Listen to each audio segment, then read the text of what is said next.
We're gonna have a town meeting at. Thank you for bringing this. And the audit is. Thank you, Ruth. Okay, I'll pass them out. Okay. Susan? Yes.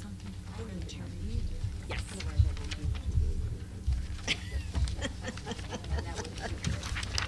Excuse me. Who's this for? That's The for. deputy? No, you can do it. Deputy, here's the deputy. Town meeting to order. Do I just have to read First order of business is to elect the moderator. Do I have a nomination? I nominate Fred Nouse. Is there a second? Second? Are there any other nominations? Move nominations be closed. So moved. Your first, Second. second. All in favor signify by saying aye. Aye. All in favor of Fred Nouse as moderator of this town meeting signify by saying aye. Aye. Thank you.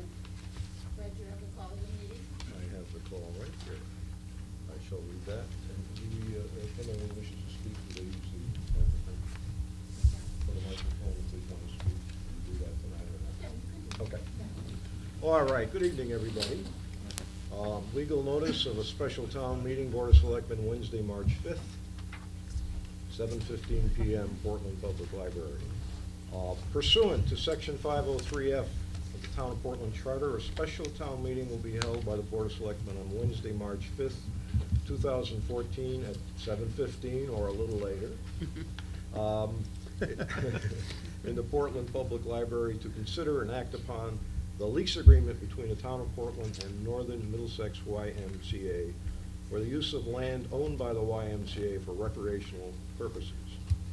Resolved that the town is in favor of renewing the agreement for a period of 5 years, effective March 1, 2014, expiring February 28, 2019, for the purpose of conducting recreational activities, including but not limited to soccer activities.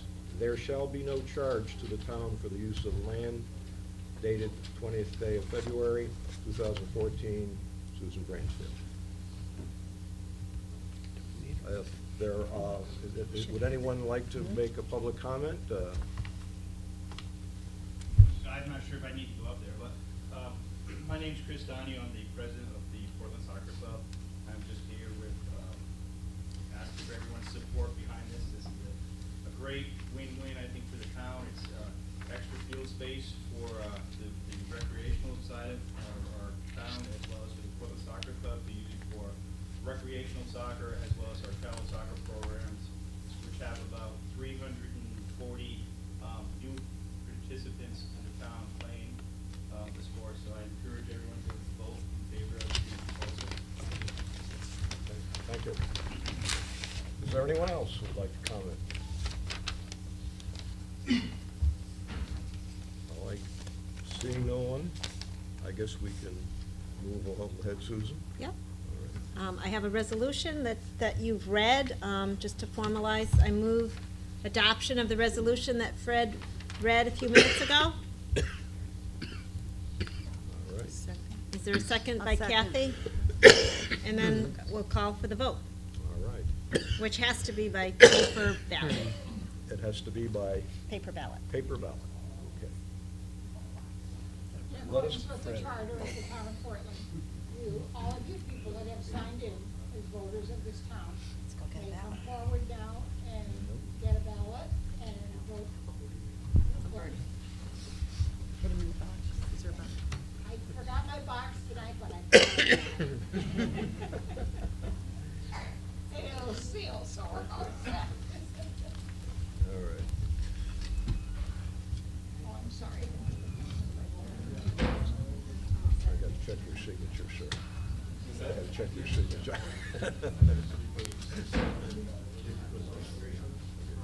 No. Yay, nay? There's a bag behind it. Oh, okay.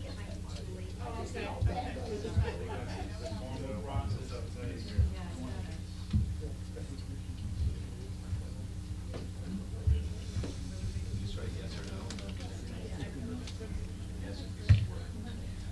Put it in the bag.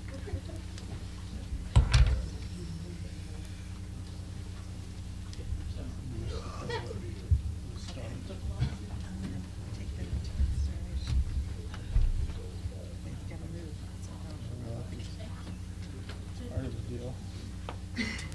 Okay. For how long? Tuesday. Oh, just a Tuesday. Mark, the resolution gives them some things to do.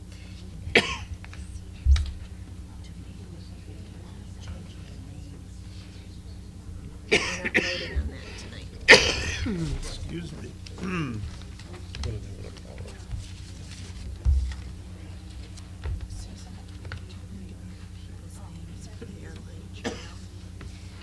Yes, do you have them? I do. Okay, that'd be great.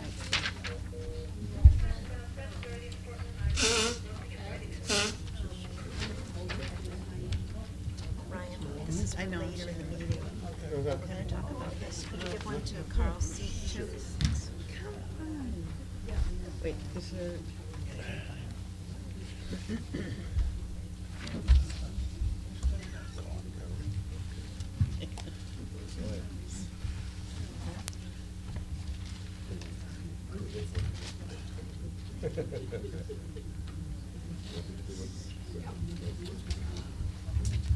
What kind of crap is this?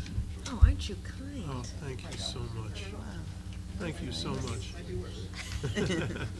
A Sudafed might help. If anyone would like refreshments, we had a really nice reception earlier tonight, and help yourselves, please. There's some beverages and cookies. Oh, here. What do you need? The kids need it, the Agenda. agendas. Okay.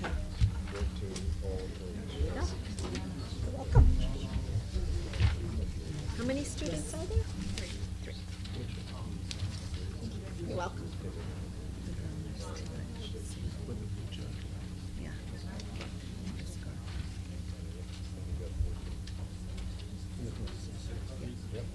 She looks like your sister.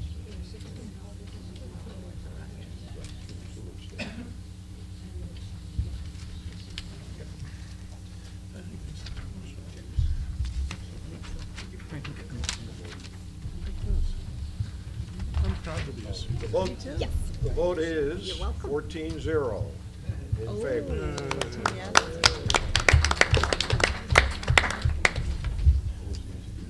Do we need a motion to close the meeting? Motion to I adjourn. move that we adjourn the meeting. Second. All in Second. favor? Aye. Nice job. Now that the town meeting is over, you're welcome to stay, but you can also leave. Thank you for coming. See you later. We're going to call the regular meeting to order. If you'd all stand, we will say the Pledge of Allegiance.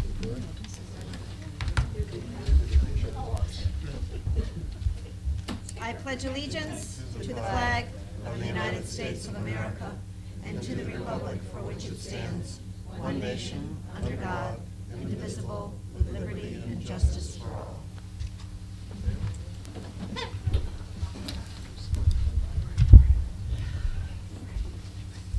This evening, we have many things going on. Just to review for everyone here tonight, at 6 o'clock tonight, there was a really nice reception for our businesses. And we announced the business of the year this year, which was Goddess Farm. And it was really a wonderful presentation. Our state representative and our state senator came and gave their congratulations from the General Assembly. And we announced the businesswoman of the year is Lucille Swanson. And Lucille could not be here tonight, but we still wanted to recognize Lucille as a businesswoman of the year. She is the owner of Greystone up on High Street. At 7:15, we had a town meeting, and the town meeting approved another 5 years renewable for another 5 years for the lease that the town of Portland has with the YMCA for Camp Phelps Ingersoll, and it's specifically for the use of the soccer fields, and that passed unanimously. Now we're going to be having our regularly scheduled 7:30 Board of Selectmen meeting, and we're on item number 3. There are a few agendas up here, which is approval of minutes from the February 19th, 2014 meeting. Is there a motion to approve? So moved. Second. All in favor? Aye. Any opposed? Any, one abstention? Ryan. Number 4 is acceptance of the agenda. I would ask the Selectmen that we not have number 11, which is the draft revisions to the no smoking policy.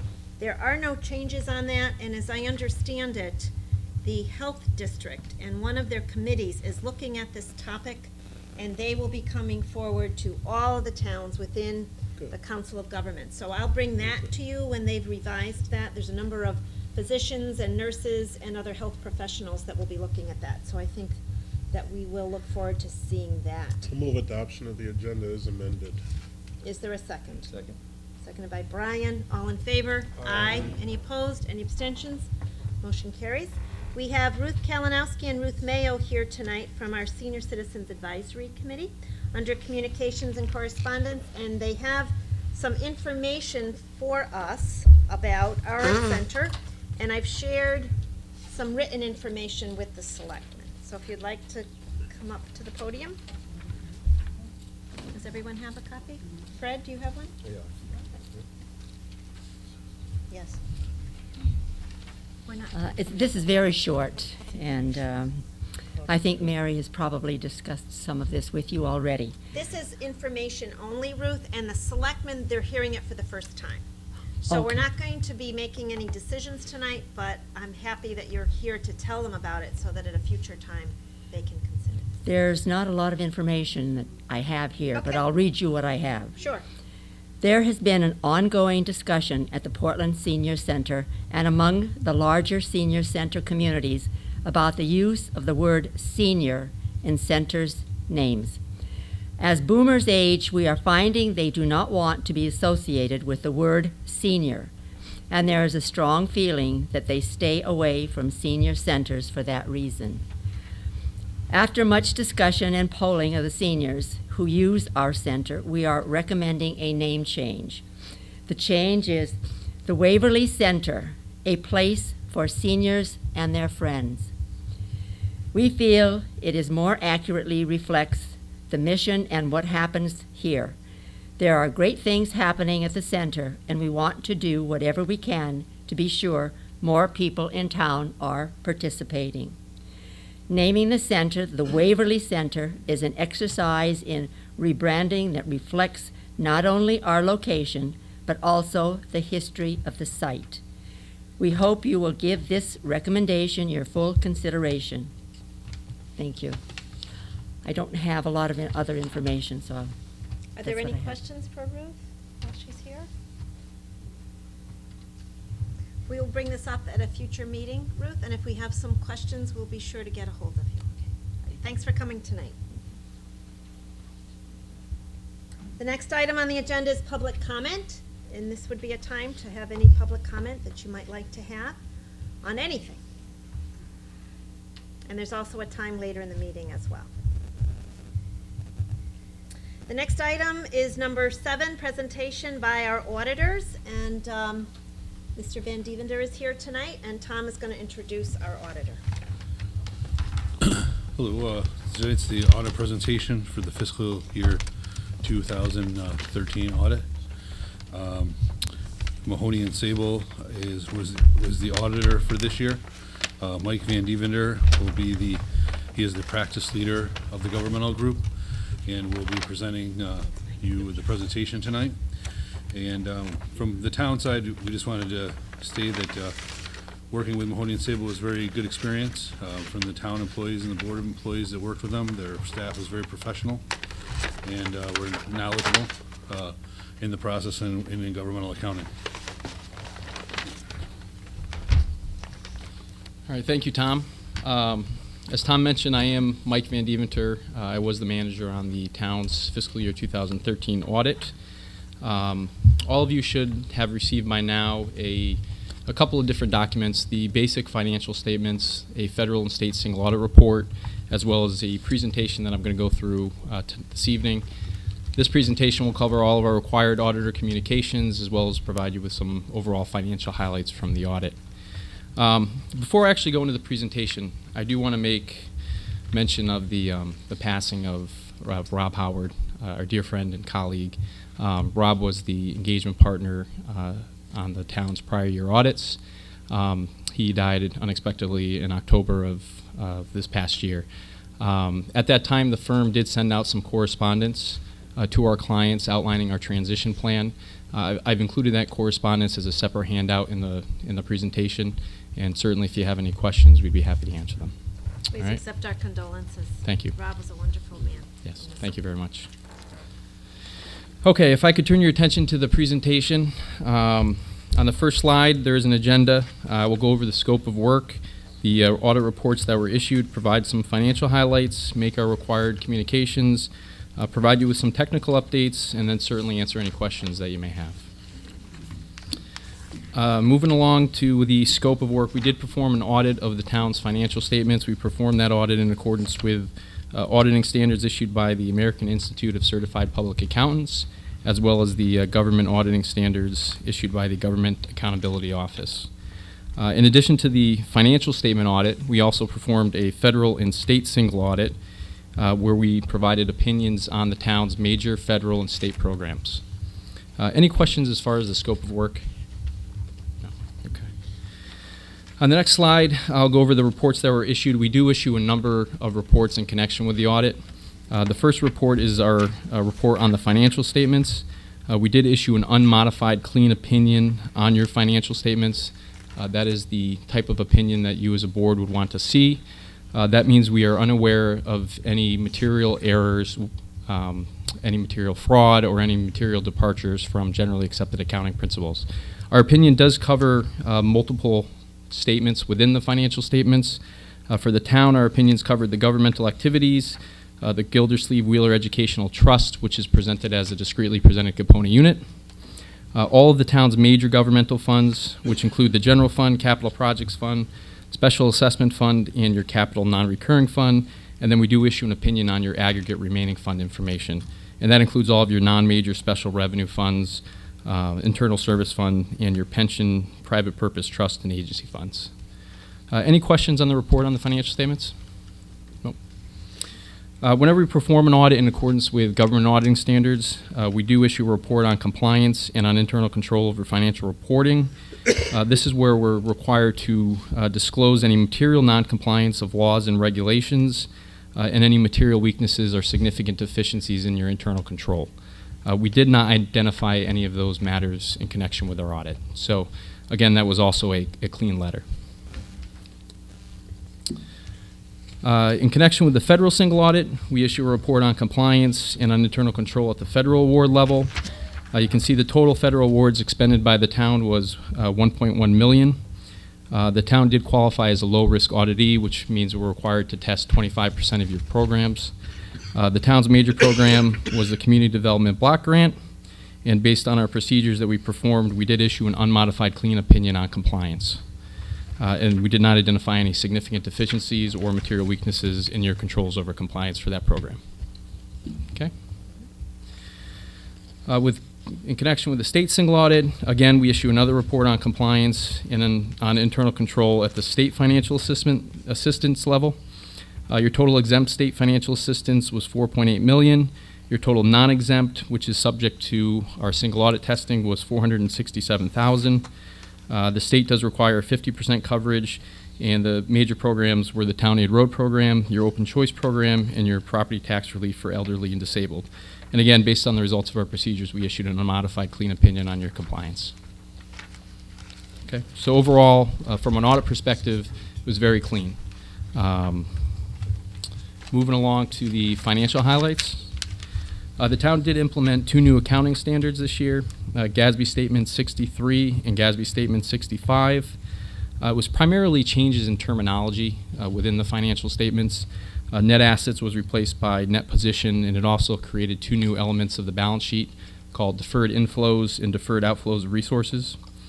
One of the changes in the accounting was that debt issuance costs were required to be expensed when incurred. Previously, they would be deferred and amortized over the life of the debt. So that change did result in a opening balance adjustment to your net position of $85,943. And again, deferred charges on refundings used to be presented as liabilities. Those are now presented as deferred outflows. And unavailable property taxes, sewer assessments, and user charges used to be presented as deferred revenue, and now they're presented as deferred inflows of resources. So again, it was more just changes in terminology. With respect to the government-wide financial statements, so this includes all of your assets, including your land, your building, your infrastructure, and all of your related debt. The town's assets exceeded its liabilities and deferred outflows by approximately $65.7 million, of which approximately $59 million represented your net investment in capital assets. The unrestricted net position totaled approximately $6.2 million, which was an increase of $464,000 over the prior year. And your total net position increased by $754,000. So one of the things you're looking for there is negative trends, where your net assets are actually decreasing, or your unrestricted net assets are decreasing. You actually increased during the year. So a couple of things I wanted to point out was the town did do a debt refunding, and you reduced your total future debt service payments by $932,000, which resulted in an economic gain of $825,000. So certainly that was a significant cash savings for the town. And you continue to fund 100% of your pension plans. So those are two positive things looking at the government-wide financial statements. Going on to the next slide, it's your governmental funds financial statements. And again, this includes all of your special revenue funds, all of your capital project funds. This is on the modified accrual basis of accounting. At the end of the year, your combined ending fund balance totaled $7.4 million, which was an increase of $876,000 over the prior year. The unassigned fund balance of the general fund totaled $5 million, or 15.8% of your general fund expenditures, which was sufficient to cover 1.9 months of your operating expenditures. The GFOA has come out with some guidance that they recommend governments have 2 months of reserves on hand. Again, you're at about 1.9 months, so certainly from that perspective, that's a good measurement. One of the things you do need to take into consideration is any deficit fund balances that you may have in other funds. You did have deficits in your capital projects fund, your sewer operating fund, and your water operating fund. So again, the recommendation there is that you just work on funding those deficits. Moving along to the general fund on a budgetary basis. Your original budget provided for the use of fund balance in the amount of $300,000. You did have an additional appropriation of $150,000, and your actual increase in the fund balance was $738,000.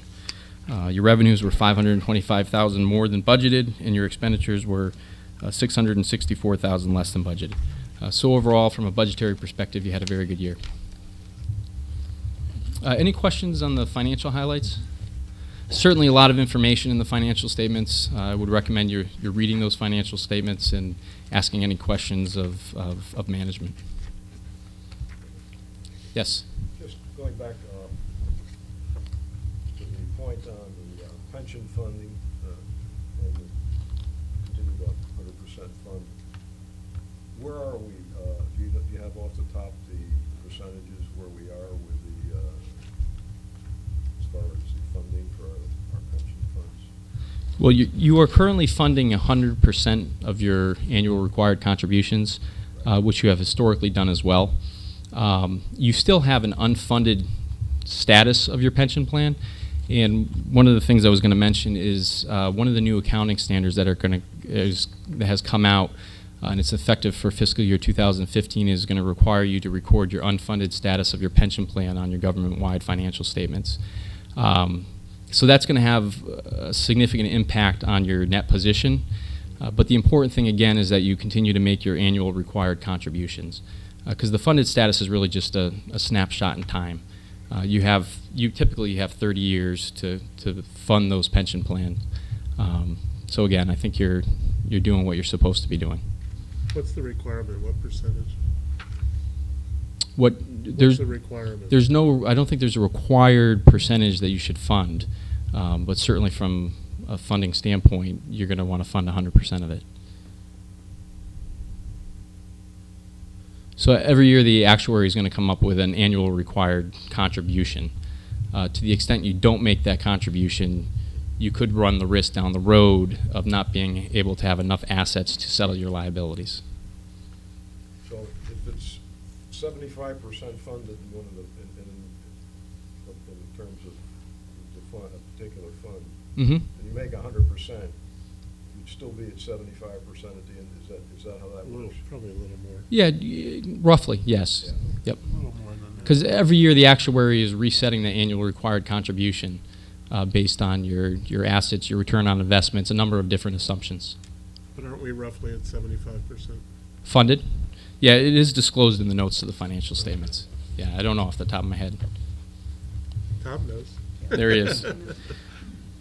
Your funded ratio for the town pension plan is at 59.8%, and for the firefighters plan, it's at 12.4%. Again, those are just snapshots in time. So the important thing from a board perspective is that you continue to fund your annual required contributions. Thanks, Tom. Yep. That sounds abysmal to me. Am I missing something? Yeah. What am I? The 60% is Sure. reasonable. The 12 was because until a few years back, it was on a funded as you go basis. So the money just came in as you spent. So it wasn't funded at all, much at all. It just was money came in, money went out. Where the interest rate factor has been lowered by the actuaries, which has caused the contribution to go up in the past few years, which is giving us a little bit more money to be in that fund. In the near future, we're going to start putting that into an investment plan, similar to the plan that we use for our library endowment fund. And then that's a portion of that money will start earning at the levels that they're going to help grow that fund. But I mean, that's just how that fund is. It was just always a pay-as-you-go fund. And, since a few years, we've been trying to build it up. Right, and your total liability for that firefighters plan is significantly less than your town and your police plan, so. All right. Moving on to slide 10, our required communications. The first bullet here talks about auditors' responsibilities under U.S. generally accepted auditing standards. There is a clear delineation and responsibility. The financial statements are the responsibility of management. It is our responsibility to express an opinion on the financial statements. So although we may assist management with the preparation of the financial statements, all that information is coming from management. We're not making any decisions with respect to the financial statements. With respect to the plan, scope, and timing of the audit, there was no changes in the plan scope, and the timing of the audit went as planned. We were able to issue the financial statements prior to the 12/31 deadline. With respect to significant audit findings, qualitative aspects of accounting practices, other than the implementation of the 2 new accounting standards, there were no changes in your policies, and your policies are consistent and reasonable with other municipalities. There were no difficulties encountered in performing the audit. There were no uncorrected misstatements. We had no disagreements with management. We did obtain a management representation letter. There was nothing in that letter that would be unique that we would need to inform the board of. We were not aware of any management consultations with other independent accountants, and there were no other audit findings or issues. The last slide I had here was on technical updates. This is more of an FYI. Again, the only standard that's going to really impact the town is GASB statement number 68 on the pension plans, which we already discussed. So that's pretty much all I had in terms of communications for the audit. I'd be happy to answer any questions you may have. Again, as you go through the statements, if there's any questions, we'd be happy to answer those as well. Was there a management letter, and were there any recommendations? There was not a management letter. During the course of the audit, we may identify instances where there could be efficiencies or strengthening of your internal controls. None of those matters rose to the level that we felt needed to inform the board. Okay. Thank you. Mm-hmm. Thank you, Mike. Any other questions? I just would like to congratulate both you, Susan, and you, Tom, on a tremendous job. I think these results are wonderful, and the fact that there is nothing that rose to the level that we have to be informed of is, I think, slightly unusual, and it shows what good hands our financial management is in the town. So I thank you. Well, thank you, Mark, for saying so. Thank you, Tom. Good job. Yeah, we do over 20 municipalities, and again, I don't have many jobs where I have clean reports, so, Where you have clean reports, correct, except for Tom. correct. I know he's a prior auditor. Okay. All right, well, thank you very much. I hope the Mike. press makes note of what a good job Tom did. And Susan. Okay. Thank you. We like black Thank you. numbers. Okay, we'll move on to number 8, which is a resolution for the appointment of the Auditor of Public Accounts, and you have a proposed resolution in front of you tonight. And it is to appoint the firm of Mahoney Sable of Glastonbury Boulevard, Glastonbury, Connecticut, to audit the books and records for the fiscal period July 1, 2013 through June 30, 2014. So moved. Is there a second by Kathy? All in favor? Aye. Aye. Any opposed? Any abstention? I have to abstain. Susan. One abstention. Fred Nouse. Thank you, Fred. Otherwise unanimous. Thanks, Mike. The next item is resolution creating an airline trail steering committee. And we have some Yeah, I people. think you missed Oh, the I Homeland missed Security grant. I'm sorry. Resolution for Homeland Security Grant Program, number 9. And that is a, we don't actually get money from this grant, you may recall. This is participation that we have with the Connecticut Capital Region Council of Governments. And they handle these dollars for us as well as many other towns. And in the event of an emergency or some type of a situation where we would need to use their resources, they make them available to us. So this resolution that's in front of you allows them to accept on the town of Portland's behalf our portion of the Homeland Security monies. Move adoption of the resolution and waive the reading. Second. Any questions? All in favor? Aye. Aye. Any opposed? Any abstentions? Motion carries. Thank you. Now we'll move on to the resolution creating an airline trail steering committee. There's been quite a bit of interest in the airline trail, I think, for decades. And I don't know whether John Hall wanted to make a few comments, or, okay. I would like to read the resolution because I think it gives a picture of what it is we're trying to do. And then I'll make a few comments about the CLNP license. Fred's pacemaker.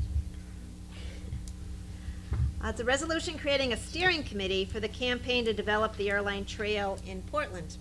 Whereas many individuals, groups, and organizations, including but not limited to the Portland Open Space Group, the Lower Connecticut River Valley Council of Governments, and the Jonah Center for Earth and Art, have reignited public enthusiasm and support for redevelopment of the airline trail in Portland, and whereas the town of Portland is in the process of concluding a license agreement with Northeast Utilities granting permission for the public to use specific sections of the historic rail bed in Portland for recreation. And if I could, I'm just gonna add a little bit of information about that. At this point, our attorney, Carrie Olson from North Carolina, reviewed the many-paged document. And there are some areas there that I think need to be tweaked and perhaps made more particular to our situation. So I do not have that tonight for approval, but we will in a future meeting. So let's move on. Whereas the Board of Selectmen recognizes the need to appoint a committee to organize, guide, and support a larger group of citizen volunteers in activities to build public support for the trail, develop specific plans for trail access, identify funding sources, and cooperate with regional entities, activities that together will improve the effectiveness of Portland's efforts to restore the airline trail in Portland. And whereas the areas of activity envisioned as part of this effort include, but aren't limited to, the following: investigating preferred bike and walking routes within Portland that will eventually connect to the airline Trail, as well as to Middletown and Glastonbury, since these regional connections will be vital to users of the trail and to securing funding for the required reconstruction. Installing signage and constructing small parking areas at points where roads intersect the trail to facilitate greater use of the trail before major funding for reconstruction is available. Organizing and conducting outdoor events such as hikes, bird watching, outings, and cleanup efforts along the airline trail. Gathering information and developing relationships on regional and national transportation initiatives such as the section of the trail from East Hampton to the Portland Town Line, the East Coast Greenway, and the movement to preserve railway beds for transportation and for recreation, and communicating with the Department of Transportation and Energy and Environmental Protection on matters such as pedestrian and cycling accommodations, traffic calming, mass transit, highway design, recreational trails, grants, and state park improvements. Now therefore be it resolved that the Board of Selectmen, pursuant to Section 405(5) of the Portland Charter, hereby creates an airline trail steering committee, hereinafter called the committee, consisting of 7 regular members. And further resolved that the first selectwoman, the planning and land use administrator, excuse me, the director of parks and recreation, and the director of public works shall be ex officio non-voting members of the committee, with all the rights, duties, and responsibilities accorded ex officio members. And further resolve that the Board of Selectmen retains the right to decide whether to replace any members who may resign or be removed for failure to participate in the work of the committee. And if such members are not replaced, the actual number of members shall be those members serving at any given time. And further resolve that the committee shall adhere to all aspects of freedom of information laws, dealing with public agencies, and Robert's Rules of Order. And further resolve that the committee shall continue to function until such time as the work called for in the resolution is completed, and at which time the committee shall notify Board of Selectmen, and the Board of Selectmen shall disband the committee. So I think that gives a good picture of what we are trying to do and some of the duties associated.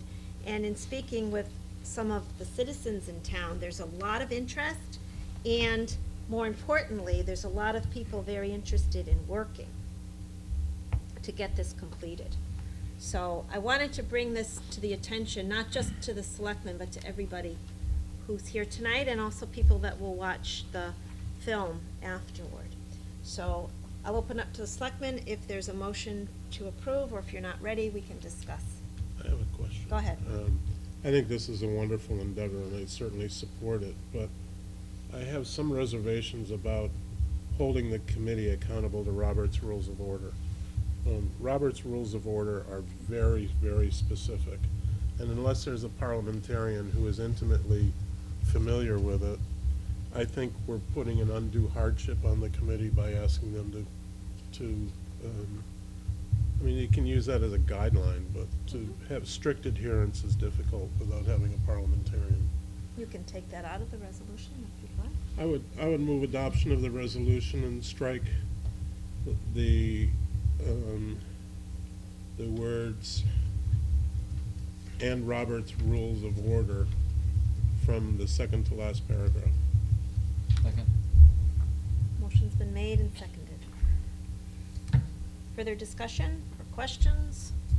What's the, Brian? there's probably no answer, but what's the timeline on sort of accomplishing any of this, if anybody has any idea? Well, I think the first thing is I have to have Sure. the license approved. And I did share with the selectmen the language of the license. Once that's accomplished, then I would hope that this season, before the next, well, I won't say before the next snow flies, but maybe till the next winter, we're able to get. There's another one. I think there will be. That we're able to get out on the trail and do some actual survey. I know I have one volunteer interested in memorializing and photographing what's there, so that then we can look at what needs to be done. And from there, I think at a minimum, have a plan and the initiation of that plan as far as cleanup and going forward, how we can accommodate what needs to be done. Because I suspect while there are some funds, and while there's a good audience here, I'll tell you there's $10,000 in the proposed budget that came out on Friday that will be devoted to the airline trail, to get the committee started and to get some of the work done that they advise us on. And once some of that work is done, Brian, I think then it allows us to apply for other grants and even to do some other types of raising of funds that may be appropriate. And what's the idea? Is this gonna be paved? Is this dirt? Some airline trails, I know the one in East Hampton is stone dust. And I think, is the whole airline trail stone dust? Yes, because the Farmington Canal is paved, is that right? Yeah. But it's stone dust and it's leveled, and there's a real retention of the history of the trail, so that if there's bridges that are preserved, they're preserved. If there needs to be shoring up of some of the land associated, that's shorn up and monitored. So there's a lot of history to this trail as well as safety, and there's a template already there because it runs from, I want to say, Putnam to East Hampton. And there's also trails that lead into it, that it's another Goes all part. the way up to Putnam. I'm right, right? I'm sorry? Columbia, so it's finished. Columbia. Further out, it's Pieces that are missing. Some gaps. And the last question, how do we get to Glastonbury? I know you mentioned Glastonbury, but how does that? You go out to the Four Corners, take a left.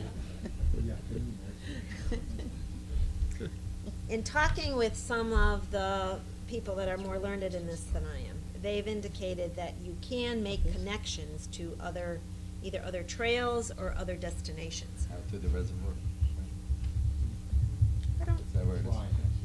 I don't know about, It probably, we have to from the fairgrounds up to Glastonbury, probably one of the- yeah. I mean, that's one possibility. One of the reasons that we mentioned Department of Energy and Environmental Protection and the Department of Transportation is it intersects with some of their territories and their jurisdictions, so that if you can go along a major road and there's right-of-way available, then the DOT gets involved, and if there's other aspects of connecting with DEEP and their trails grants and some of their other activities, we need to work with them on this. It's not that we're going to invent this, because it's already been started. What we'd like to see is a continuation and eventually a connection to East Hampton. There are areas of the trail in Portland that are with ownership of private owners. At this point, the committee will be concentrating on that portion that is owned by CL&P, and that I hope this board will approve me to sign a license so that we can utilize it. I will say that the DEEP, in meeting with them, they like to own the trail. So they didn't want to take out a license with CL&P. But in an effort to get this going and in an effort to be able to utilize this section, I would like the town to consider signing the license so that we can use this portion. And that's done for much of CL&P land, because they do this often. So it's not, again, it's not something that we're inventing, but it's something that we're going to be finally participating in. And the groups that I mentioned in the beginning, the Jonah Center, as well as our open space group that met in November and has been meeting periodically, as well as, there were groups, I think, a couple of decades ago that tried to get this going. And I know there's a lot of interest in this. Susan, Yes. what percentage would you say CL&P owns? Like, how much roughly would be private right now as part of the trail? John, do you know how many miles that CL&P owns? Is it about a mile or? No, that's about 3 miles. 3 miles. 3 miles. And how long is the trail right now in Portland? Like, the trail where it would be, I guess. You mean the portion of the CLMP or? Well, total. I'm just wondering if CL&P, if we're getting potentially 3 miles from CLP. I'm just wondering how much is left. There's another mile. Another mile, about, okay, that's all. Somewhere between 1 and 2 Okay, miles. so that would be coming next, that'd be the next step. Well, I potentially. think we'll start with CLMP. Private land gets very complicated. And I don't want this to be complicated. I want this to be something that we can actually achieve. And I look forward to working with the committee towards achieving that. Mhm. And then we'll see if there's opportunity there. I hope so. Yeah, Yes, I'm glad to hear that. Susan, that's, Yes. yeah, I Fred? agree. I think it's a good idea to concentrate on the CLMP piece. And the trail, I know a lot of you have been on it, and I've been on a good part of it. And it's a real treasure, and it can be a real asset, a great asset to the town. And going along with what's been happening, I noticed in Hartford, there is a bill which is filed, excuse me. And that would speak to this issue to some degree. That hearing, I believe, is on Friday at 1 o'clock in the LOB, and it's the Environment Committee. But there is some language in here which certainly would speak to the possibility of DEP, or DEEP now, DEEP, being able to assist in terms of helping develop the trail. So you might want to, any of you who are interested, you might want to take a look at that and either contact the committee or go up and testify. Fred, I thought that I would send in our past resolution. I'm considering this is going to pass tonight, as well as our support for the bill. Not maybe in its entirety, but at least the concept that the airline trail is a treasure and is concept. something that we need to. So on behalf of the selectmen, I will submit that electronically. I can't be there on Friday. I don't know whether you can be there or anyone else. But I will submit it electronically and I'll share it with the selectmen. So in case you are there, you can sign up. Sign up started at 11, I believe. And I hope that many people are able to participate, because there's certainly a lot of interest in this. It brings not just physical health and recreational opportunities, but it's also an economic driver, in that it makes the town an attractive place for people to locate and to visit. And there's lots of fun things to do in Portland, and this will just add to that. So if you're ready for the question, all in favor? Aye. Any opposed? Any abstentions?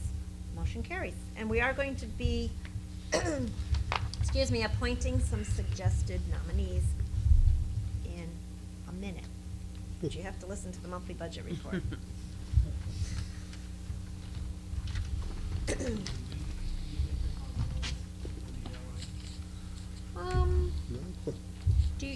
Can you wait a few minutes till we do, okay.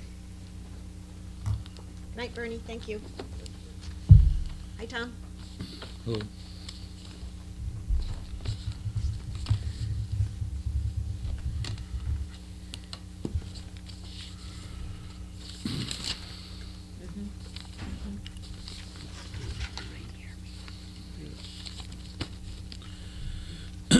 So you have in front of you the package for the general fund from February 28th, 2014, the revenues and the expense. I've also given out the Fund 02 and 03 revenue and expense, which I have will be getting distributed to the Water and Sewer Commission via mail.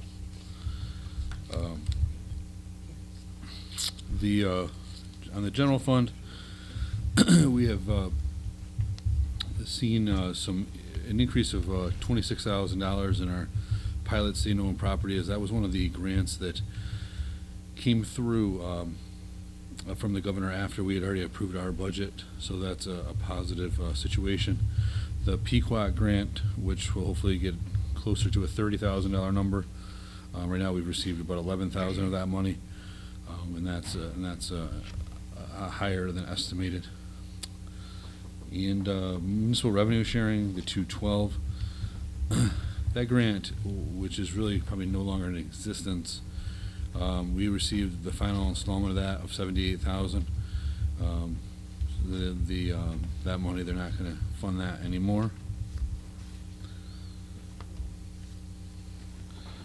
Under the buildings, the 328 structural permits, right now we're seeing about 74,000, 75,000 come in.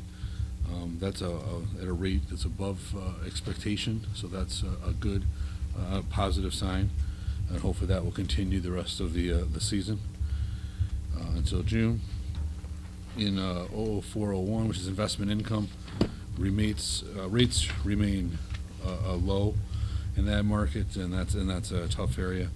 Other income is a positive situation of about $9,700. That's usually the monies that we receive from Kerma through it's a dividend investment plan.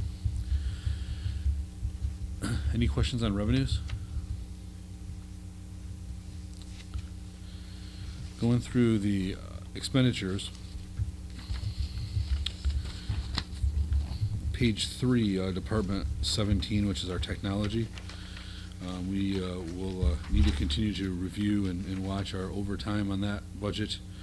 That is more or less overtime for our IT director, and he gets called out on alarms and things of that nature, but that's an area that we'll need to watch, as it looks like it's probably going to go over budget. That's an area that does often, but we'll continue to watch that. On page 5, police. Police department normally does a very nice job staying within their budget. This year, there's been some officers out for periods of time, whether it be injury or other matters. So therefore, the police department needs to cover those shifts, and they cover that often by overtime. So you might see we're going to have to watch that a little bit and see how that comes out. It's all likely there'll be some overage in that area. In addition, in this number, there wasn't the budget, the time for them to go and provide safety at the schools. That overtime wasn't budgeted at the time. Also another good measure that they're doing.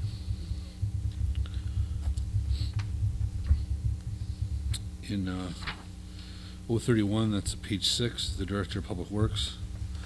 And I like to just some of these things that looks like they're just going over the things that are bad, and that's what I try to point out in this matter, just so you can see areas. There's obviously many areas that are to the good, and that's good, but I just like to bring that out so that you're aware, and if we come back later, there's a rationalization of why we're coming back, and it's not surprising. Public Works is the hazardous waste. Right now, there's only about $900 left in that account. It all depends on the number of hazardous waste days that the various entities have. So if there's no more this year, then we're good. If they do have another one, there should be some overage on that. On 032, which is the highway department, the area that's on page 7. Equipment supplies is over right now already, and that's more or less the main expense out of that is some snowplow blades as they go through those blades, and that's one of the main expenses. Some of the mailbox supplies and things of that nature are also in there. So that's really an overage related to weather. Yeah, there's been a few mailboxes that have gotten hit. Yes, and we replace them.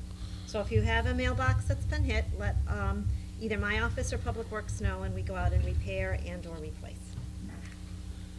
We even took out a couple of stairs. Somebody's stairs go right to the edge of the road, and the plows have been really trying to push back and make sure the roads are opened up. So Just the guys it's that rough hit year. my car. No, they don't do that.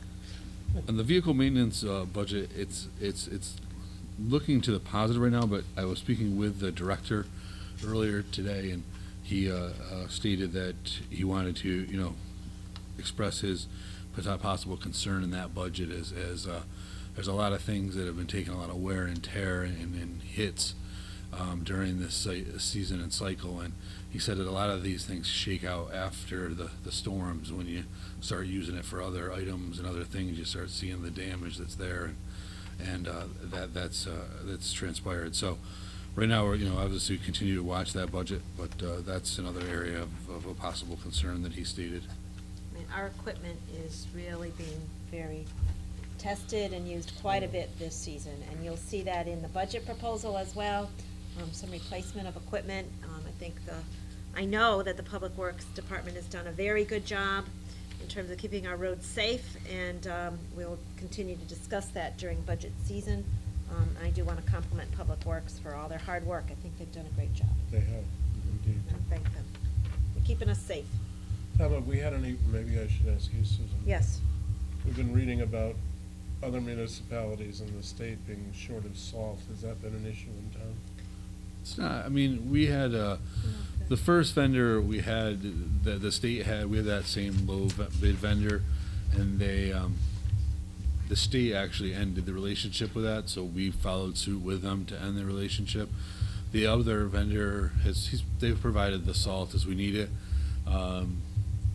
Treated salt's a little bit harder to come by, but as long as you have the salt and sand What do mixtures. they treat it with? There's another type of salt called treated salt. So it's just one time you have ice salt, and then there's another, like an ice begon or clear lane is considered treated salt. We use the treated salt on our parking Sidewalks. lots and sidewalks around the schools. It's really a and- mechanism for, it's a clean way to maintain grounds, as you don't want to track into like your buildings and ruin the flooring in schools. It's a little bit, potentially a costlier measure. Well, it is a costlier measure. And again, during budget season, I want us to talk about our treatment of the roads. I've gotten a lot of comments about the dirt and how people don't like that. And we did purchase some cleaner sand that I think made some improvements the last couple of storms. But your question about salt, we never were in danger of not having enough salt. And we've been able to monitor that, and the department's done a very good job keeping the supplies up. And our vendors have done a good job in supplying it. Good. Okay. I had a couple of calls on not from the public side, but the private contractors were having some of them were having a lot of difficulty obtaining salt and like the Stop and Shop plowing. And one of them had to go up to Bangor, Maine to get salt. One of our local people. Really? Yeah. The next budget on page 7, 034, was the town engineer budget. I would think that there would probably definitely require a transfer in on this budget. Right now, there's only $4,000 remaining. There's a few areas. There's obviously when there's higher development, so development's coming in at a higher level in the permitting, so there's more reviews required by the engineer. So you're going to see a little bit of an overage in that nature, and then also there was some stormwater permitting that was done by the Public Works that began in fiscal year 13, continued on in fiscal year 14. So those are expenses that either will be there in the future, or there will be, it's all dependent on the usage and the fluctuations within the revenue generation side. So.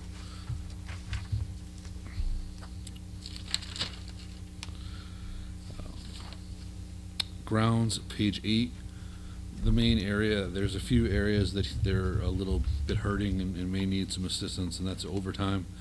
And that's where for the grounds area, the snow overtime is in that line 13002. And that's in the hole at this point by 2,000. And then grounds supplies is in the hole by 3,000. And in this, there's still going to be a need for actual ground supplies when it's warmer out. So those are areas that I'm going to have to speak with Carl on, and we'll have to see if there's some. Tom, that's different than the snow removal over, I'm getting a little ahead. Yeah. But the overtime and Yeah, the the snow removal for that is pretty much your highway division. Okay. And or anyone that's working for the highway division for plowing in the streets. The Is that grounds. sidewalks and stuff, like schools? Grounds that's grounds. Yeah, that's what the Yeah, first so one this would be the parking lots, and then your sidewalks. Okay. And then, and sometimes they cross over, and it's, they're doing a little bit, but mostly it's the grounds. area. Tom, I've forgotten the arrangement that was created years ago between the Board of Education and the Board of Selectmen about Carl, Board of Ed pays his salary, don't they? Yeah, there's a salary, we pay stipends or some small amount, but, so mostly these, What about the supplies? it's a split. It is a So split. they pay for a portion of theirs as well. The salt that we acquire for roads is but Oh, of course. if you're doing the treated salt and treated supplies, yeah, usually there's either a PO that's split between the two in one purchase order, or if the Board of Ed likes a separate purchase order, we do two separate purchase orders. But, We have, they pay for Carl's salary, we pay a stipend to that salary for the supervision that he provides, and then we have 3 full-time grounds that come out of this general government, and then there's a seasonal person that primarily focuses on the line painting, Oh. and that's paid for under general government.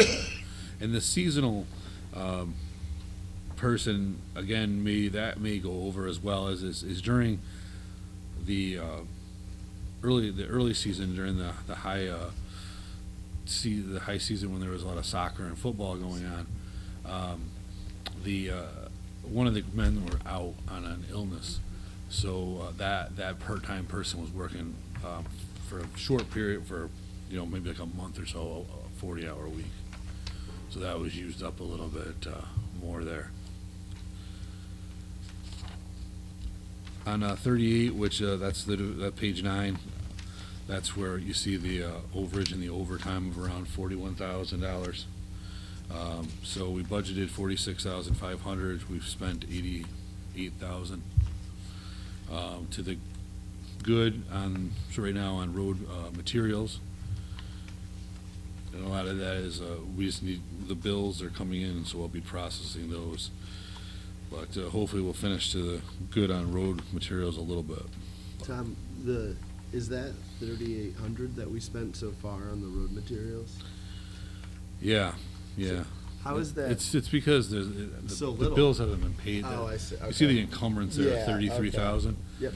I believe that it was because the company was having trouble with the deliveries, it was a little slower, Mhm. so their bills hadn't come out Okay. as timely. The And one that's already vendor, take into account with the percentage there, the 16.38 takes into account the those encumbrance, bills. Yeah, exactly. correct, yep.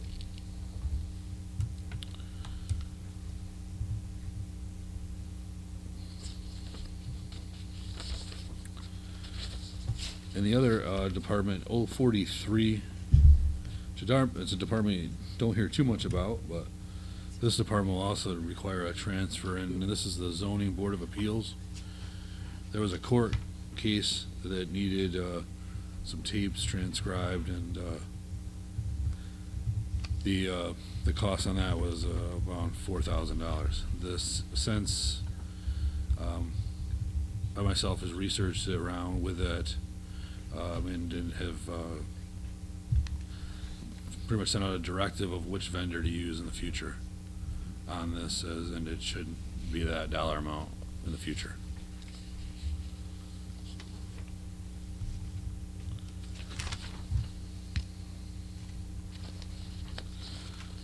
That's what I have on the general fund. Any questions for Tom? Tom, thanks for the summary tonight, because this will help us as we proceed into budget, which will, next Tuesday, there is a budget hearing at the high school on the proposal, and then we'll follow that with workshops starting on the 19th, and those are held here. Said it's 7.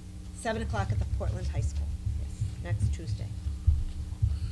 Want to get into that Tom? budgetary item that we were talking about? You can certainly mention that, Yeah. certainly. Yeah. So we were, during the budget process, we obviously put together the capital plan with the addition of long-range capital, and had their input in there. Those numbers are, for the lease, there's some lease numbers in there. Those numbers will be a moving target as we get closer and try to get stronger quoted numbers. Some of that was estimates that, to get the budget out, we estimated numbers in there, so we'll have to work through that during the season. But one of the other items that with the positive year that we had in fiscal 13, there is consideration of putting together a resolution for a possible additional appropriation from the general fund into capital for some other matters. And then we'll get the lists. We have some rough sketch of some of what we were considering, but we'll update the list and try to get that out to you probably via an email.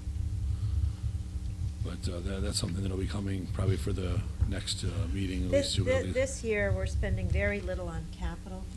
And as you heard the auditor say earlier, there was good results from our budget last year. And rather than raising the budget again for additional capital, there are some things that really need to be looked at in terms of repair. And one in particular, and I'll mention it, is the windows at the Portland Brownstone Intermediate School, which we were not ready to do last summer because of environmental testing that needed to be done. But I'm hoping that we will be able to have some more information for Testing of the you. windows? Yes, the caulk and some of the other materials, the paint and things that needed to be tested. If you read about other towns and other schools, you'll see where windows have environmental concerns in the caulk and environmental concerns in terms of the paint, and maybe even some of the joints and how they were connected in terms of their glues. And those are all things that are required by law to be tested, and if they're positive, then they have to be mitigated appropriately by licensed personnel. We haven't had the testing yet, though? Yes, So we that's have. it's completed. And there are some positive results that need to be addressed. Oh, good. So we'll be bringing more information to you as we acquire it. Give it to you, okay? Good. It's the old good news, bad news story. There's always good news. We're hoping Nice with new somebody windows. like. Those windows are really pretty rough. If you go to Company 1 and you look at the Brownstone Intermediate School, those are the windows that I'm talking about. They need to be addressed. And we would have already done it, but you have to have certain requirements tested. The testing has to be done. And the reason on some of why that's one that's nice to do it through this methodology, and if we can move it forward, is there's a lead time on the window acquisition. So that would be, beneficial to get the monies in place, be able to go out and order the actual windows, and then have them ready for an installation in that July, August timeframe. Thank you, Tom. Thank you. We just have a few other items, and then there'll be public comment, and I'll entertain your comments, Norm, at that time. The next item is appointments to boards and commissions. And in particular, we have the creation of the Airline Trail Advisory Committee, and we have some suggestions. Kathy, I think you have them. I'd like to nominate the following people to the Airline Trail Steering Committee: Stephen Byrne, Chantel Foster, John Hall, Kathy Herron, Louis Pear, Rosario Rizzo, and John Schaefer. I'll second the motion. Are there any other nominations? Were those 7, Kathy? Yes. Yes, okay. All in favor? Aye. Aye. Aye. Any opposed? Any abstentions? Motion carries. And we did check with the volunteers, and they're all willing to serve. Thank you all. I think you may all be in the audience. And in addition, I want to point out that while the committee is the steering committee, and will be at the meetings and select a chairman and so forth, everyone is welcome at those meetings and can have input, and help will be needed. So because there are 7 people, that's not the limit as to how many people we'll need to actually make some progress. So again, thank you for those who have volunteered.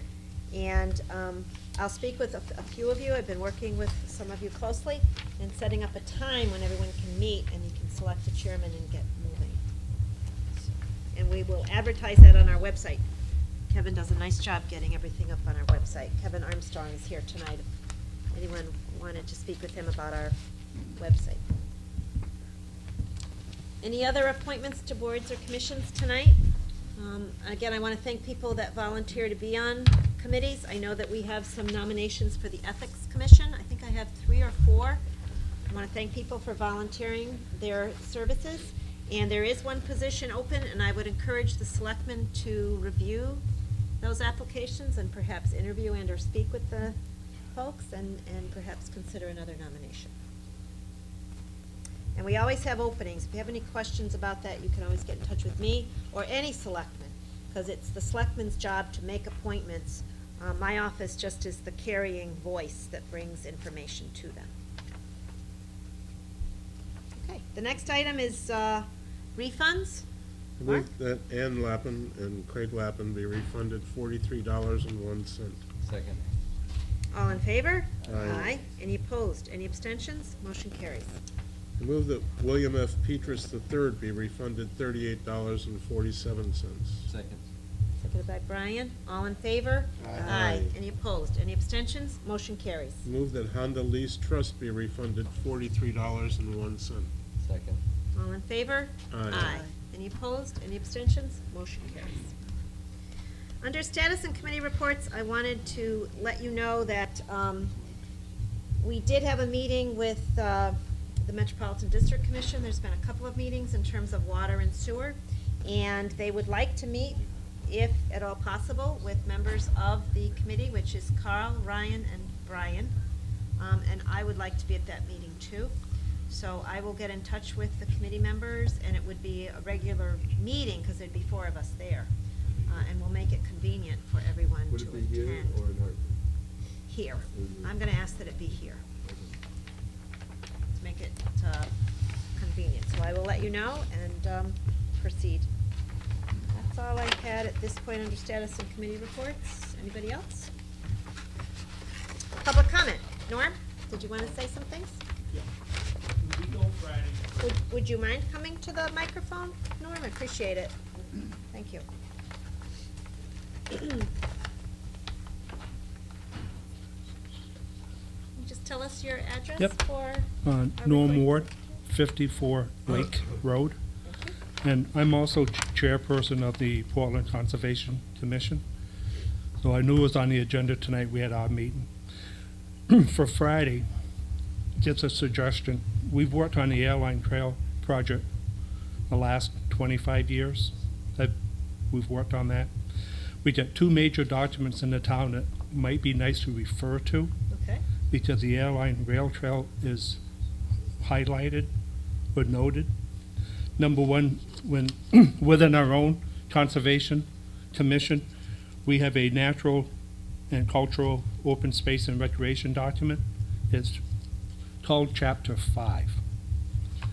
Within that document, under recommendations for facilities, starts on page 16, and the railroad right-of-way is talked about on page 17, to do with bicycle and alternate transportation and that type of thing. So we use it as a reference document for conservation. Then we finally got a plan of development to come about, and we worked on that. So in this recommendation from our own internal document, we've got it so it went into our plan of development. And the main purpose of that was told if any funds came up later for open space that we want to apply to, it's nice that it's already recognized within our plan of development. So I've been told that's a very important thing. So I want to just bring that up, that under to preserve community resources is Chapter 3. And the airline trail is written about and it's reviewed on page 3-26. So over the years, we've recognized it, we kept it in our plan of development, which was a tough hurdle. But it'd be nice, it's recognized, it's where we want to go in our town. That's what our plan of development's for. And I think it's nice to be able to refer to these documents. There's been a lot of hard work from a lot of people in town over the last 30 years to get to this point. Thank you, Norm. Appreciate it. Good point. Thank you. Thank you. Any other public comment? Yes, sir.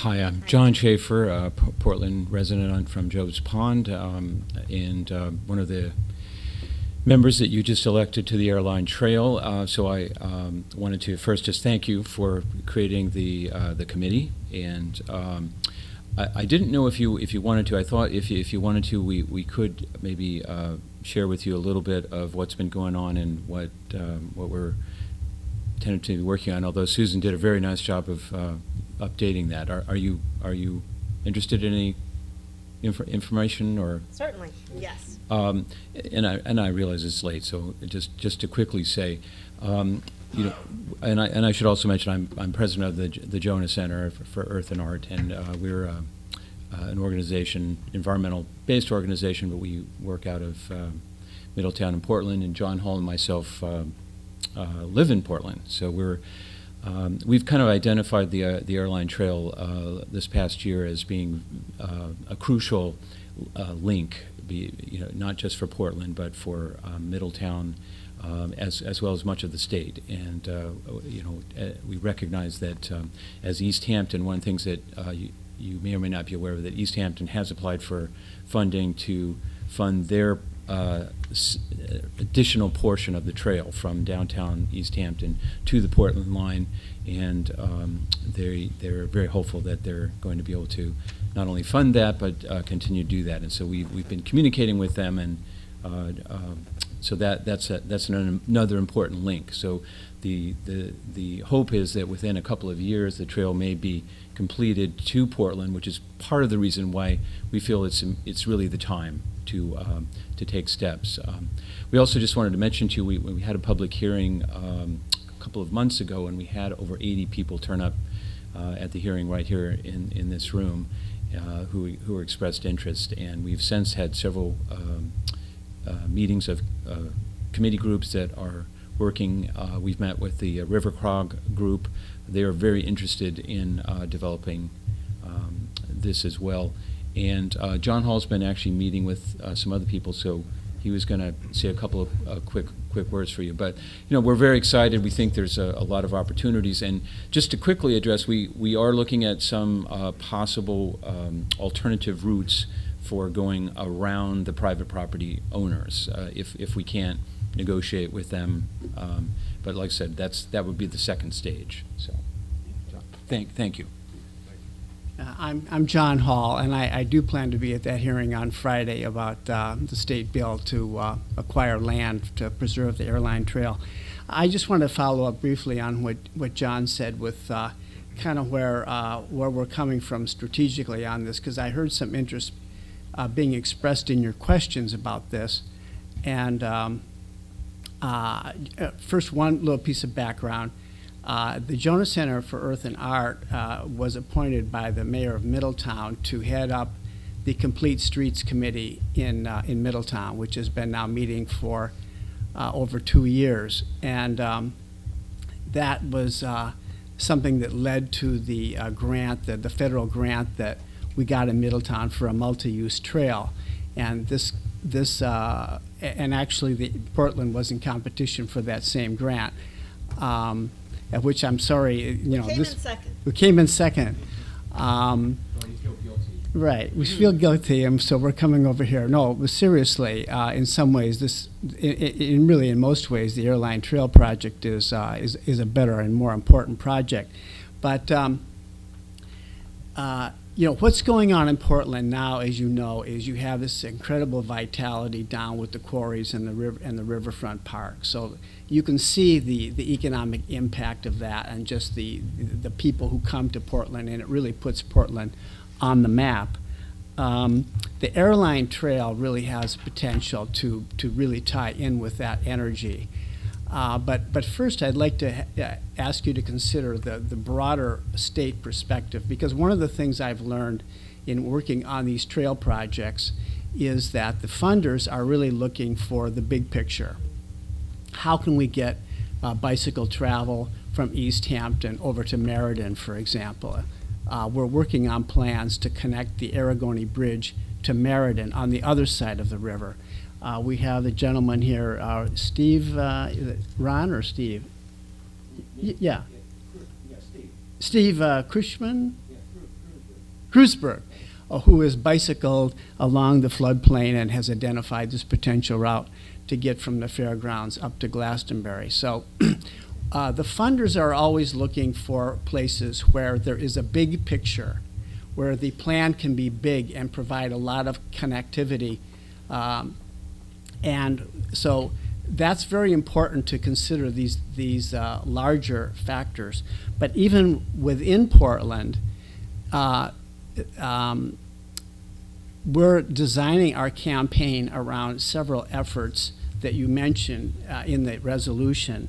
And one of the things I want to emphasize is that getting the trail from East Hampton to approximately the Butler property is a pretty straightforward project. The rail bed is pretty much intact there. And there's only one private owner, CLMP, in Portland for that section. But the real economic impact is going to come from connecting that end of the trail to the downtown Portland area and the Aragoni Bridge, because then you'll be connected with the population center on the other side of the river, and it'll be in close proximity to this tremendous riverfront activity you already have going on. And that's really, that's the hardest part, but that's where the big bang is going to come.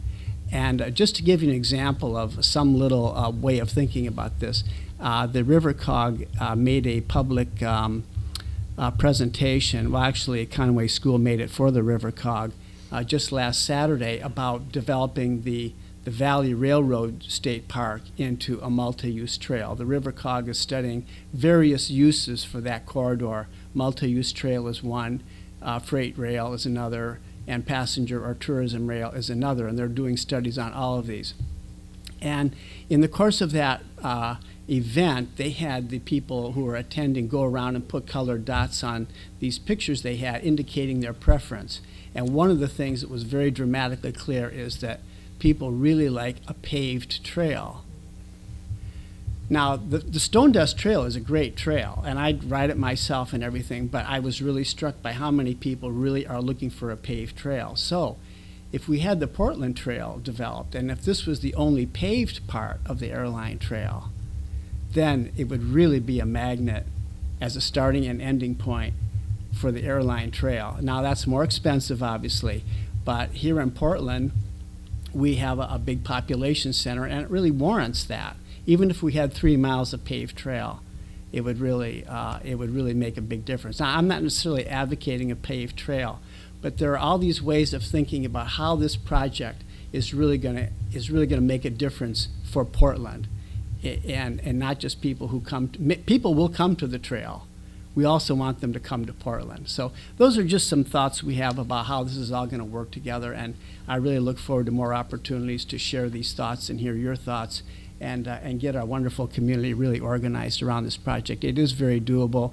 It's probably a 10-year project, realistically. But a lot has been done already, and once we get the community really out there on the trail, it'll really make a difference. So thank you very much for this opportunity to work with you. John, by the way, is Main Street. Yes. Thank you. Any other public comment tonight? Thank you all very much. Good comments. General informal discussion by the Board of Selectmen. I have nothing to add to our follow-up for tonight, so I would make a motion, entertain a motion for moving into executive session on land acquisition. I have just a few things to share with you. So moved. Second. Made by Brian, seconded by Kathy. All in favor? Aye. And it is 8:48.